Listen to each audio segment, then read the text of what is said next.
Jóvenes y política, ¿hacia dónde apuntan los ideales de la juventud política hoy en Colombia?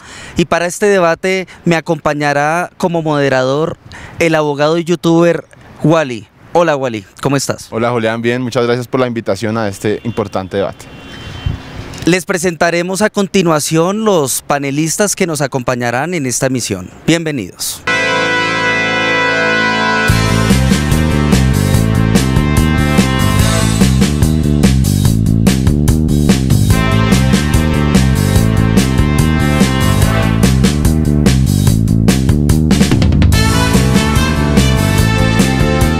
Estas elecciones se vieron protagonizadas por unos nuevos liderazgos que surgieron sin necesidad de las maquinarias tradicionales. ¿Cómo ves tú este nuevo cambio? ¿Crees que los jóvenes y la intencionalidad del voto joven que se vio en estas elecciones, que fue la más amplia en los últimos años, es las votaciones en donde los menores de 40 años tuvieron gran parte de la votación, están dejando de creer en el clientelismo y en las maquinarias? ¿Cómo haces esa lectura, Einer?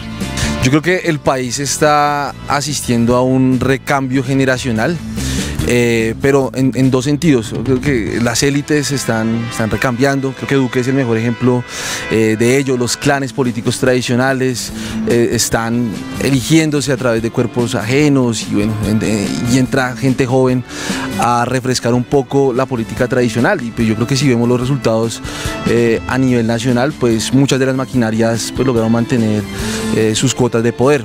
Pero aquí lo paradójico y lo que de verdad amerita el análisis es que gracias al proceso de paz, gracias a la irrupción en los últimos 10 años de movimientos sociales que han venido defendiendo diferentes causas en el orden nacional y local, pues eso ha permitido que una nueva generación de liderazgos, no solamente jóvenes, sino mujeres, gente que de una u otra manera no creía que en la política se pudieran obtener cosas en favor de las comunidades, pues entendiera que en el ejercicio electoral también se pudiesen obtener cosas. Y yo creo que este fue el momento determinante para esos nuevos liderazgos. ¿Cómo están percibiendo el país hoy los jóvenes? Catalina. Bueno, Julián, realmente creo que los jóvenes sentimos que hay esperanza, que se están abriendo puertas independientemente de la ideología política que tenga cada uno.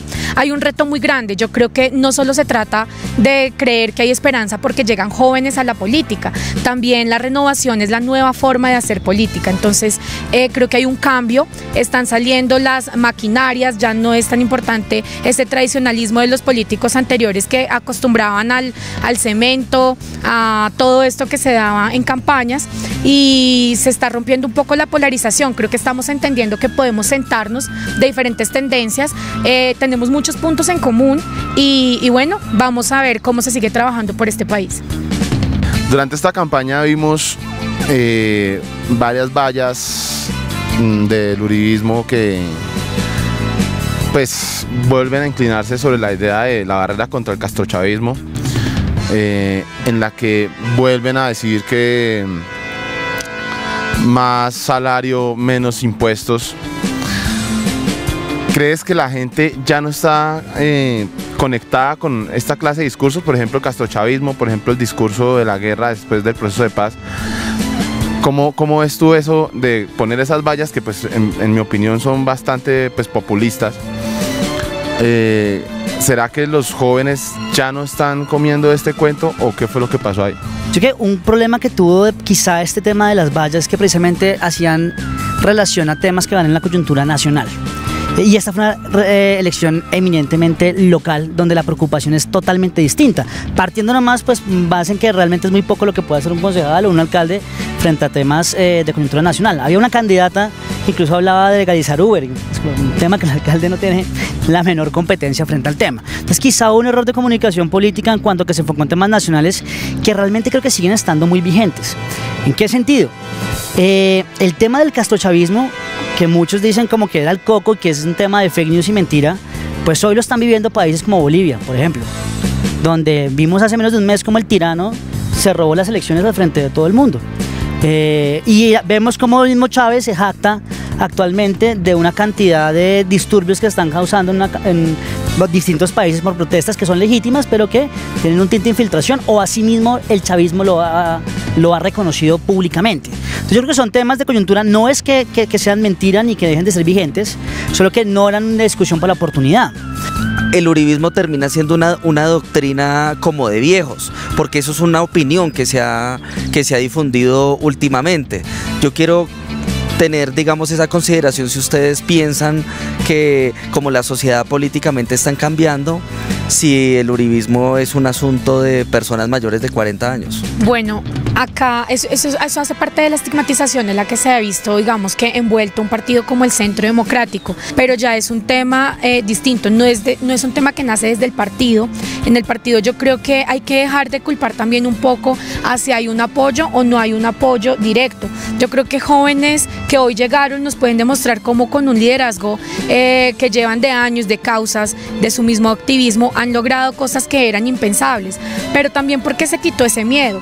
Tal vez era algo que se venía diciendo siempre, como que tenía que llegar una persona con dinero o con un apellido. Esta generación no le tiene miedo ni al fracaso, ni le tiene miedo a enfrentarse a cualquier tipo de maquinaria. Entonces, eso por un lado.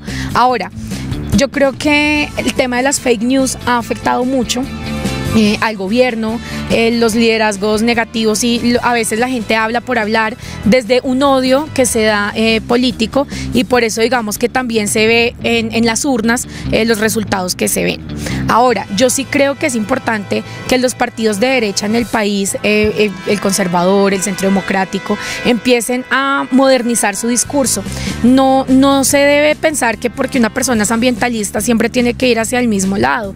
Yo creo que es importante empezar a generar un cambio de discurso, modernizar, entender hacia dónde está yendo el país, entender a qué se está lanzando cada persona. Yo creo que en Bogotá puntualmente existen temas demasiado importantes. Digamos, pasamos de una administración que esperábamos todos ver un cambio en transporte y no se vio.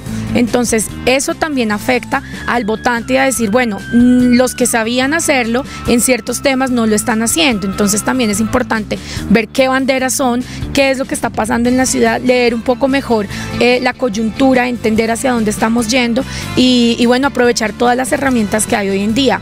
Bueno, yo creo que sin duda alguna el problema del uribismo va por un lado en el tema discursivo también que dice Catalina, pero también en las formas de hacer política. Yo creo que a eso era un poco lo que se refería Miguel. Si yo creo que la solución es vender vallas con mensajes nacionales que van en contra de las primeras necesidades más cercanas que requiere el ciudadano, si yo creo que la estrategia de desinformar, de tener un discurso exagerado, extremista en muchos casos por líderes nacionales del partido, digamos de la corriente del uribismo, con eso voy a conquistar nuevos votantes, yo creo que estoy equivocado. Realmente hay nuevas ciudadanías que emergen, que son informadas, que son conscientes, que son críticas y que la historia misma les puede decir por qué apoyar o no a Álvaro Uribe Vélez, por ejemplo. Y si yo replico el mensaje que llevo 20 años haciendo en el país, pues seguramente eso no va a pegar en gente que requiere solucionar problemas de educación, de empleo, las causas ambientales, un modelo económico que necesitamos replantearnos seguramente, y todo eso de alguna forma a la nueva ciudadanía les molesta, porque es escuchar las mismas ideas de siempre, pero además es que lo que repiten las generaciones adultas. Entonces este tema de las tías uribistas, por ejemplo, es el caso más común, y es que caen en la desinformación, en las noticias falsas, y yo creo que esta generación de jóvenes le molesta precisamente la desinformación. Sí, curiosamente los que votan son mayores de 40.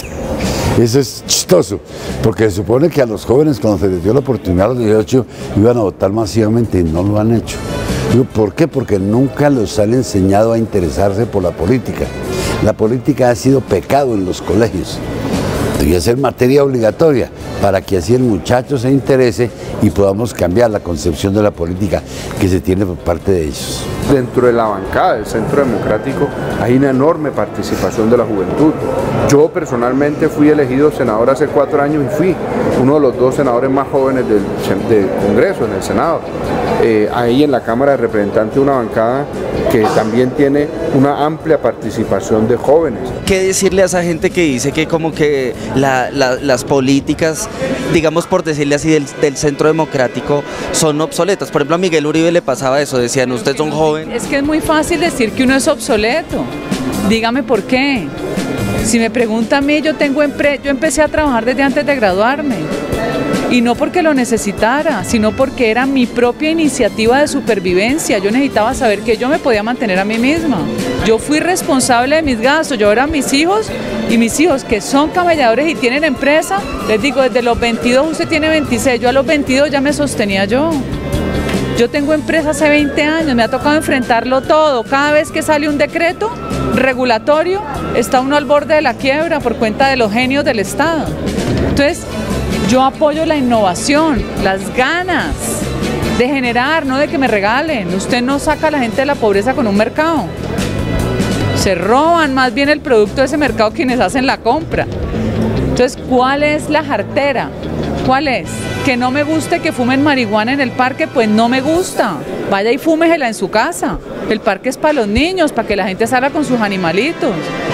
Que el matrimonio gay, la verdad ni me importa si se casan o no se casan, ese es un problema de cada uno. Me da hasta risa porque la gente odia el matrimonio y los gays que se suponen que son más libres, pues les gusta casarse, ¿no le parece absurdo? Entonces, podemos discutir mil cosas y yo le deshago los prejuicios, incluso los prejuicios contra mí. Tenemos un centro de pensamiento y la principal función es la formación de cuadros del partido, expandir entre la juventud una doctrina, unos criterios, un punto de vista, y estamos trabajando también con nuestra presencia en las universidades, sobre todo a través de actividad académica. Esta semana, por ejemplo, tengo en la Universidad de Medellín un foro con unas 800 personas donde vamos a debatir la historia de la Revolución Cubana desde el punto de vista de la derecha o del centro o de la democracia liberal versus el socialismo o el marxismo-leninismo. Entonces es una tarea permanente de formación.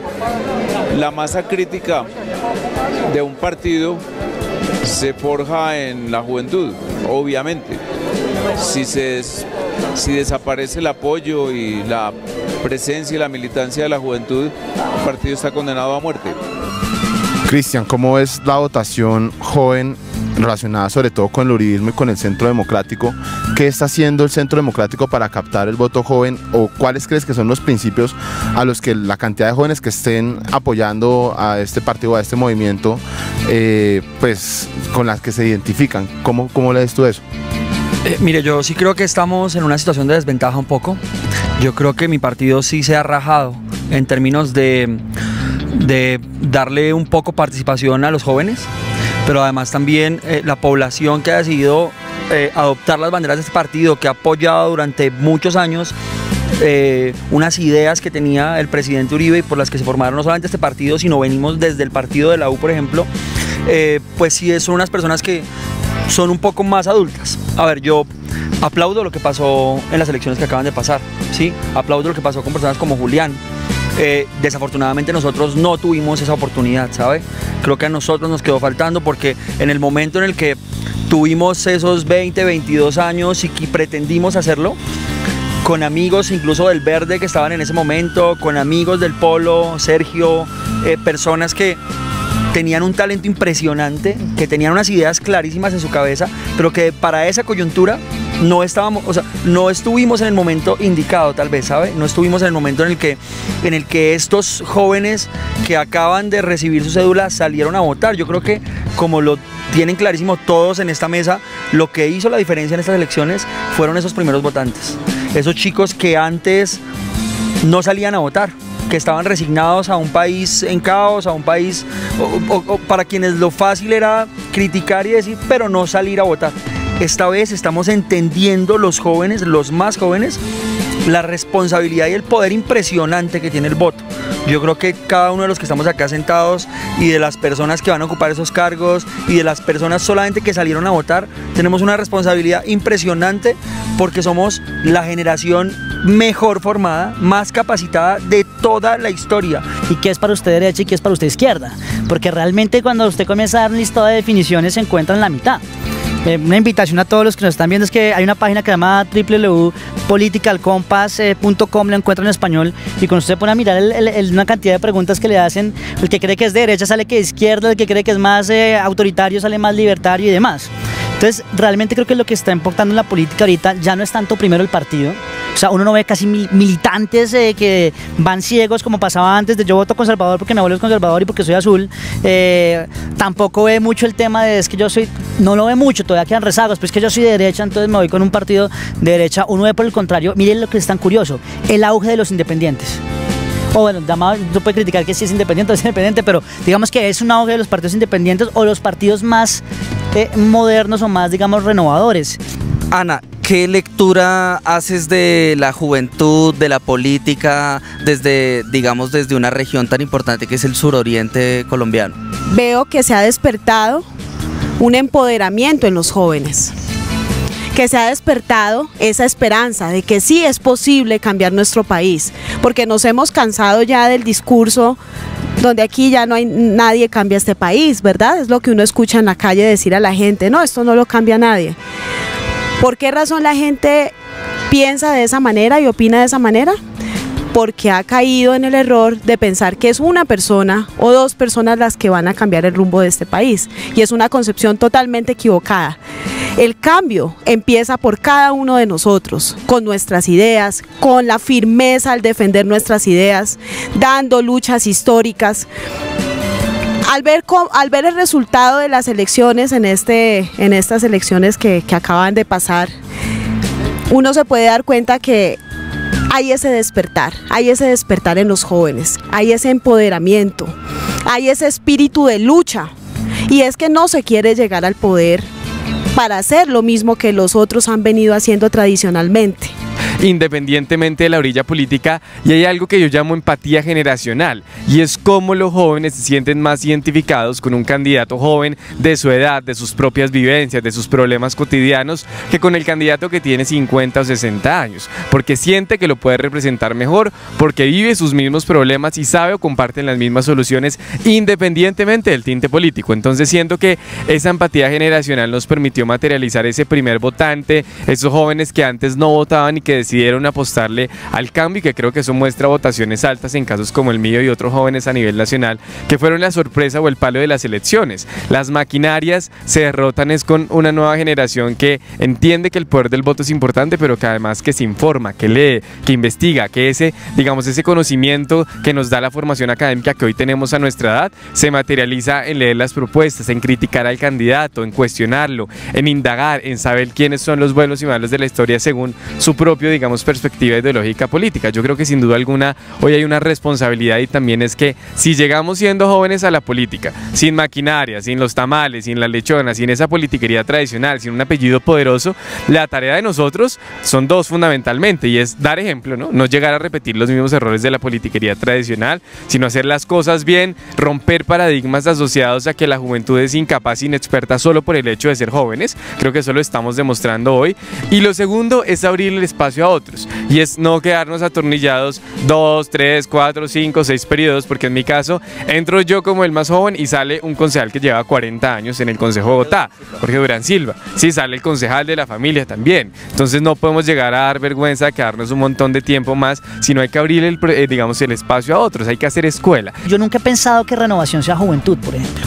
O sea, creo que a lo largo de nuestra carrera que llevamos esto de apasionados por la política, hemos visto una cantidad de jóvenes que dicen que son la renovación y tienen más mañas, más porquerías que los demás ancianos. Yo creo que la renovación viene acompañada de innovación en la forma, en la dinámica como se comunica con la ciudadanía, desde la cual aborda los problemas. Y creo que eso también es un campanazo para los partidos políticos, pero yo hablo de partidos políticos en general, porque uno está viendo que en la democracia mundial ya el partido está perdiendo relevancia en favor del movimiento. Y así como lo vemos aquí en Colombia con una cantidad de personas que salen por firmas, también se está viendo en Inglaterra, se está viendo en Estados Unidos. Ya el partido básicamente está relegando ya su poder de convocatoria a las causas y a los movimientos políticos. Y esto tiene que hacer que los partidos obviamente comiencen a repensar qué es lo que están representando, a quiénes quieren representar, cómo quieren llegar y qué causas deban perseguir. Porque ya el tema del manifiesto político de 300 puntos abordando todos los temas se volvió muy abstracto para el ciudadano. Y creo que quizá por eso es que el Centro Democrático tuvo algunos problemas de comunicación. Hablaba de temas muy abstractos, de temas nacionales, cuando la ciudadanía estaba pensando en su problema del día a día, de transporte. Tenemos también una nueva clase media emergente en el entorno urbano que no se está viendo representada. Antes la pelea era por por tener acceso a la educación. Hoy se tiene acceso a la educación, pero se usa esa educación de calidad. Antes el problema era porque la gente se moría en la entrada del hospital. Ahora el problema es porque las citas de especialistas se están dando a muy largo plazo. Antes la gente peleaba porque no tenía un medio de transporte de cómo ir al trabajo, a la casa. Ahora la queja es porque el medio de transporte es de mala calidad, como el Transmilenio, y demora 1 o 2 horas en llegar, el cual está quitando tiempo a la familia. Apoya el trabajo periodístico del Tercer Canal. Ingresa a la app o a www.nequi.com. En la app ve al signo pesos y elige la opción enviar plata o a la opción recargar. Recuerda que en la página web escoges la opción recargar. Ingresa a la aplicación o a la página web de DaviPlata. Dale clic a la opción pasar plata. Elige la opción a otro DaviPlata, llena los datos y digita el número de cuenta 304-271-5010. Continúa los pasos y confirma tu aporte y listo. Juntos visibilizamos la otra Colombia. Si te gusta nuestro contenido y no quieres perderte nada de la agenda alternativa, suscríbete a nuestro canal y activa la campana de notificaciones. Recuerda darle like a este video y por supuesto compartirlo con tus familiares, amigos y conocidos. Así juntos visibilizamos la Colombia profunda. Recuerda, somos el Tercer Canal, la voz de los que no tienen voz.